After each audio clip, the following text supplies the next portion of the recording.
mbokkum jullit nanu ànd déglu xadis bi bu baax.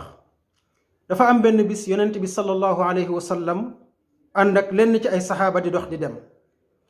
bin doxee ba àgg ci ay armel nu taxaw di xool armel bi ba mu yàgg yonent bi ni leen ñaari bàmmeel yi day ñi ngi mbugal ñaar ñi fi tëdd. saxaaba yi taxaw di xool bàmmeel yi tiit lool. yonent bi alayhi salaatu wasalaam ni leen ndax da ngeen a foog ni ñaar ñi ay bàkkaar yu rëy rëy lañ def? déedéet.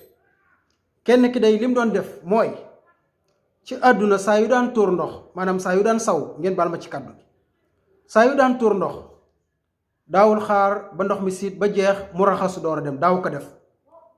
kii ci des nag da daan dox di rambaaj di jaxase doomu aadama yi ñuy réeroo.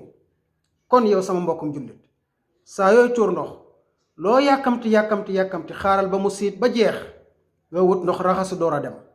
waaye yow mii di rambaaj bàyyil xel bu baax, ñaari jikko yi day bokk na ci sabab yi nga xam ni mooy tax yàlla mbugal nit ki ci biir bàmmeelam. nañu ko wattandiku bu baax, yàlla nañu ci yàlla musal.